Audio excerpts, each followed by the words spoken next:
La gestión de la nómina y las prestaciones sociales es uno de los procesos más delicados de la administración del talento humano. Por un solo error puede afectar directamente al trabajador y a la empresa. En este video voy a presentar cómo se compone la nómina y qué aportes debe hacer la empresa, también cuáles son las causas legales para terminar una relación laboral y cómo se hace correctamente y qué normas rigen todo este proceso aquí en Colombia. Sección uno: Elementos de la nómina, provisiones y aportes para fiscales. La nómina es el registro detallado de los salarios, deducciones y pagos que una organización realiza a sus empleados en un periodo determinado, generalmente mensual o quincenal. Está compuesta por los tres grandes bloques: el devengado, las deducciones y las apropiaciones. El devengado es el valor bruto de los ingresos del trabajador, su salario básico, el cual fue pactado en el contrato, horas extras, recargos diurnos y nocturnos, dominicales y festivos. También están las comisiones, el auxilio de transporte, cuando aplica, que generalmente siempre aplica. Recordamos la fórmula que devengado es igual al valor bruto. Las deducciones son los valores que se restan del devengado: aportes a salud y pensión del trabajador, fondo de solidaridad pensional, retención en la fuente, libranzas o embargos judiciales. Es importante resaltar que ningún valor por fuera de los legales puede descontarse sin autorización del trabajador o sin orden judicial.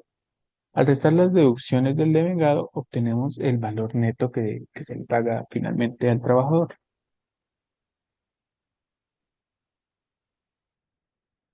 Seguridad social y para fiscales. El tercer bloque son las apropiaciones, los valores que debe asumir y provisionar la empresa, no el trabajador.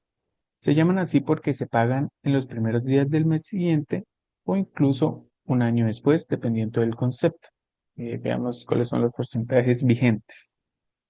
En salud, la cotización total es del 12,5% del salario base, ¿no? El 4% lo aporta el trabajador y el 8,5% restante lo aporta la empresa. En pensión, el total es 16%, 4% el trabajador y 12% la empresa. Los riesgos laborales corren por cuenta de la empresa y su porcentaje depende de la clasificación del riesgo de la actividad, pues depende del tipo de trabajo que haga, ¿no?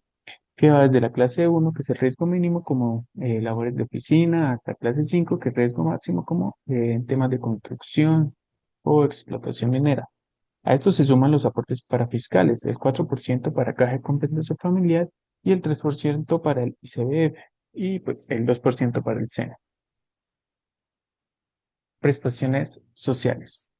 Dentro de las apropiaciones también están las prestaciones sociales, que la empresa debe proporcionar mes a mes, como son la prima de servicios, equivalente al 8,33% del salario, pagaría en junio y diciembre, respectivamente, no son dos. Las cesantías, que también son el 8,33%, equivalentes a un mes de salario por año trabajado. Los intereses sobre cesantías y también el 12% del valor de las cesantías.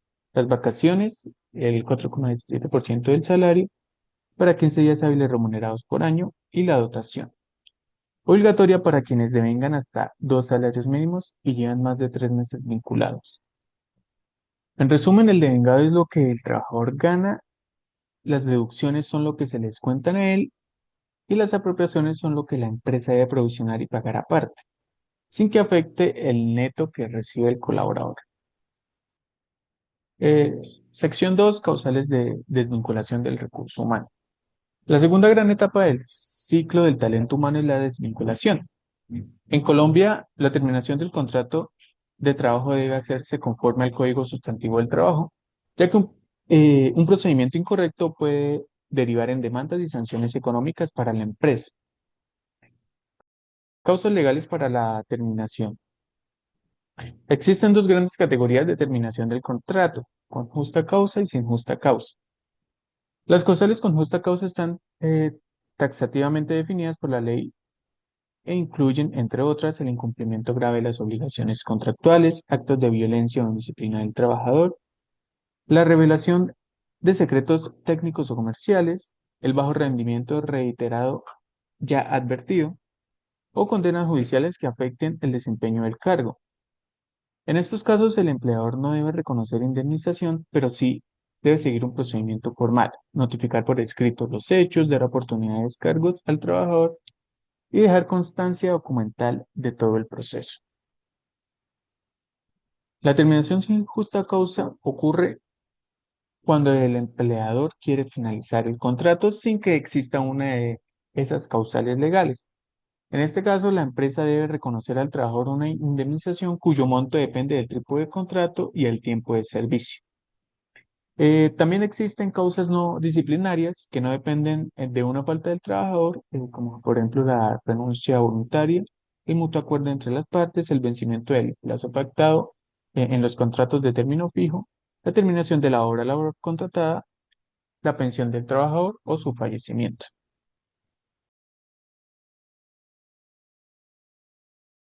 Independientemente de la causal, hay pasos que talento humano debe seguir siempre. Documentar los hechos o la decisión, comunicar por escrito la terminación indicando la causal, liquidar y pagar oportunamente todas las prestaciones sociales causadas, también cesantías, intereses, primas, etcétera, bueno, vacaciones, entre otros, expedir la certificación laboral y afiliar la novedad del retiro ante las entidades de seguridad social dentro de los plazos legales. Omitir alguno de estos pasos puede generar sanciones como el pago de un día de salario por cada día de retraso en el pago de la liquidación. Todo lo que hemos visto hasta ahora está soportado en un marco normativo. El pilar fundamental es el Código Sustantivo del Trabajo, que consagra los derechos salariales y prestacionales de los trabajadores en Colombia y define el salario como la remuneración que recibe el trabajador por sus servicios, ya sea en dinero o en especie. Sobre el salario mínimo, la Ley 278 de 1996 creó la Comisión Permanente de Concentración de Políticas Salariales y Laborales, integradas por el gobierno, empresarios y trabajadores, quienes cada año negocian su ajuste teniendo en cuenta el índice de precios al consumidor, la meta de inflación del Banco de la República, el crecimiento del Producto Interno Bruto y la productividad de la economía. Cuando no hay acuerdo entre las partes, el gobierno lo fija por decreto. En materia de horas extras y recargos, la ley establece reglas claras. La hora extra diurna tiene un recargo del 25%, mientras que la nocturna llega al 75%, según lo dispuesto en la Ley 50 de 1990. El trabajo en dominical o festivo diurno se paga con un recargo del 75% más el 25% adicional por ser diurno. Si es nocturno, el recargo adicional también es del 75%. Por último, existen protecciones especiales como la limitación al embargo del salario. El salario mínimo no puede embargarse en su totalidad, salvo hasta un 50% en casos de cooperativas o por orden judicial, como por ejemplo en procesos de alimentos. En este video vimos cómo se compone la nómina y sus provisiones, cuáles son las causales y el procedimiento correcto para la desvinculación y qué normas rigen todo este proceso en Colombia. Comprender estos tres elementos son claves para una gestión del talento humano justa, legal y eficiente.